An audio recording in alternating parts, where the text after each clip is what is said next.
Sauce TV ప్రేక్షకులకు శుభాశీస్సులు. గరుడ పురాణంలో మనం ప్రయాణం చేస్తూ అనేకమైనటువంటి అంశాలను తెలుసుకుంటూ ఉన్నాం.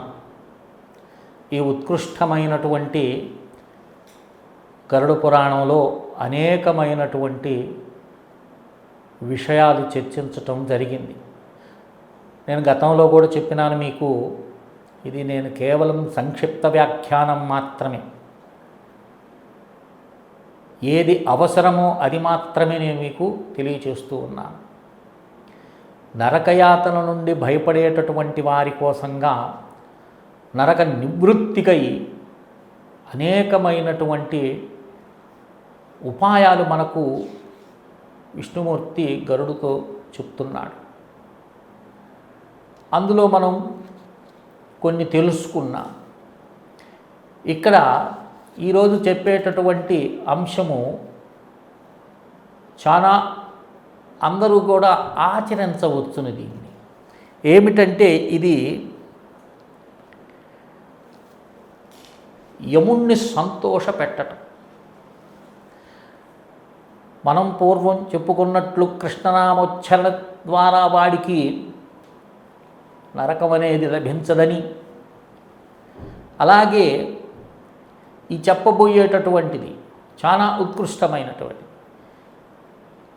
మనందరికీ తెలిసినటువంటిది. ఆశ్వీజ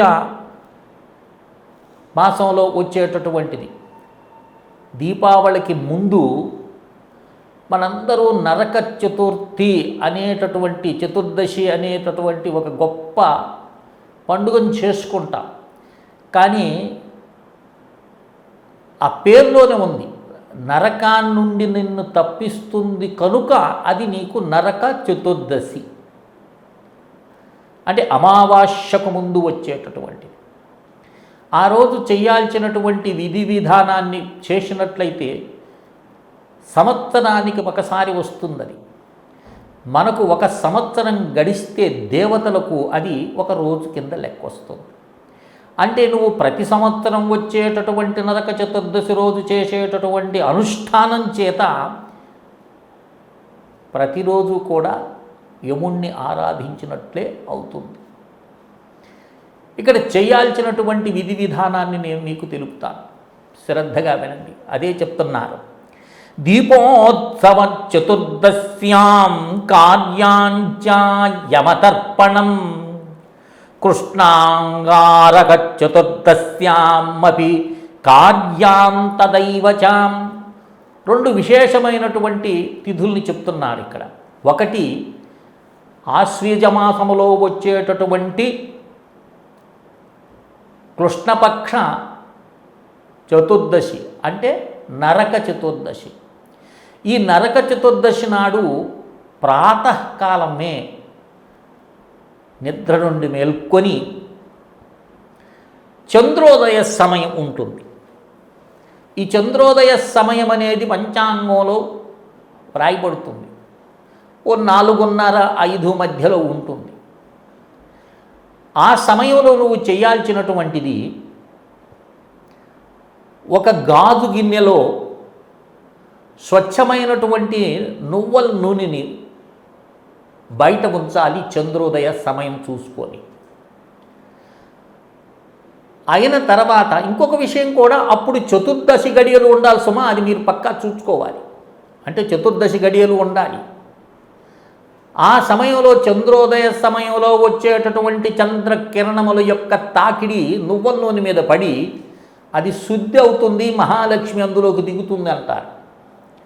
మనకు దీపోత్సవ కార్యక్రమం ఆనాటి నుండే ప్రారంభం అవుద్ది, కార్తీక దీపోత్సవాలని. కనుక ఓ 10 నిమిషాలు ఆ యొక్క నువ్వుల నూనెని బయట ఉంచిన తర్వాత అభ్యంగనం చేసుకోవాలి. అభ్యంగనం అంటే పూర్తిగా శరీరానికి నువ్వుల నూనె పట్టించాలి.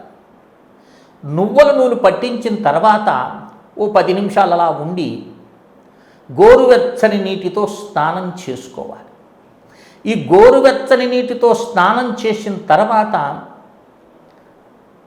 ఒక దీపాన్ని తీసుకొని దాంట్లో స్వచ్ఛమైన నువ్వుల నూనె వేసి 2 ఒత్తులు వెలిగించి దక్షిణ దిశగా నిలబడి యముడికి ఓ నమస్కారం చేసుకొని యమాష్టకం చదవాలి. ఈ యమాష్టకాన్ని చదివిన తర్వాత దీపాన్ని పెట్టి నమస్కారం చేసుకుంటారు. దాన్ని యమదీపము అని అంటారు. అదైన తర్వాత దక్షిణముఖంగా కూర్చొని అదే చెప్తున్నా ఇక్కడ, దక్షిణాముఖాంస్తీర్ణోర్బహిర్షి దేవతీర్థేన తిలామిస్థిత జలం దధ్యాత్ అని అంటుంది శాస్త్రం. అంటే దక్షిణముఖంగా కూర్చున్నటువంటి వాడు తిలమిశ్రిత అంటే తిలలు కడిపినటువంటి నీటిని తీసుకుని దేవతీర్థము అన్నాడు. దేవతీర్థం అంటే ఇక్కడ మనకు ఇలా ఇస్తారు దేవతీర్థమని. ఇది బ్రొటనైల మీదుగా ఇచ్చేటటువంటిది పితృతీర్థం. అది కనుక దేవతీర్థం ద్వారా యముడికి తర్పణాలు ఇస్తారు.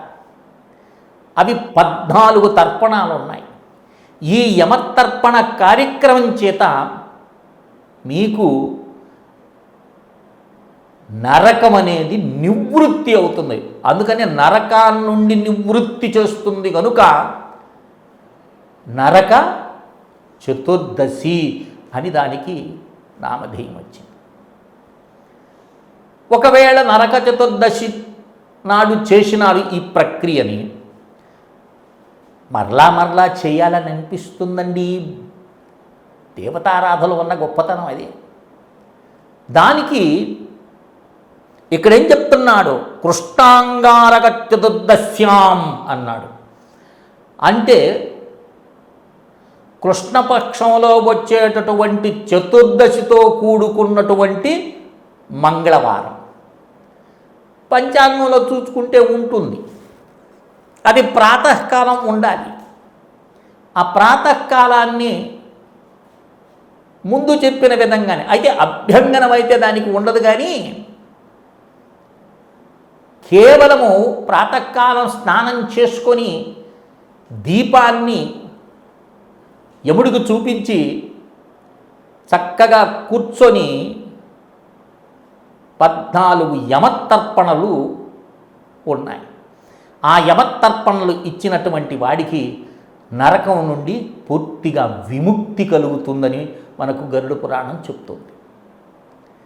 ఏవండి, ఇన్ని అద్భుతమైనటువంటి విషయాలు మనకు అందిస్తున్నాడు. ఏ ఒక్క విషయాన్నైనా మనం గ్రహించినట్లయితే మన జన్మ సార్థకం అవుతుంది. నరకం అనేటటువంటి దానికి భయపడాల్సినటువంటి అవసరమే లేదు. ఉపాయాలు ఎన్నో చెప్తున్నాడు, ఇలా చేసుకోండి అలా చేసుకోండి. కానీ దాన్ని మనం ఉపయోగించుకోలేదనుకో నరకంలో అనేకమైనటువంటి బాధలు పడాల్సి వస్తుంది. కనుక ఈ విషయాన్ని అందరూ కూడా శ్రద్ధాభక్తులతో గ్రహించి ఈ నరక చతుర్దశిని అందరూ సద్వినియోగం చేసుకోవాలి. అదేమిటండి గరుడ పురాణ వ్యాఖ్యానంలో నరక చతుర్దశి గురించి అని రాగాలు తీయొద్దు. ఇది ఒక భాగం. ఇది నరకం నుండి నివృత్తి కలిగేటటువంటి. లేదు పంచాంగం చూసుకోండి, ఏ మాసమైనా పరవైరుదు శుక్లపక్షము చతుర్దశితో కూడుకున్నటువంటి మంగళవారం, ఇవి రాసి పెట్టుకోండి. యమాష్టకాన్ని గరుడ పురాణంలోనే ఉంది. యమాష్టకం అనేది అది చాలా ఉత్కృష్టమైనటువంటిది. అలా యముణ్ణి ఆరాధించేటటువంటి వారికి సర్వ సుఖాలు మనకు లభిస్తాయి. కనుక ఈ విషయాన్ని తప్పకుండా ఆచరించే ప్రయత్నం చేయండి.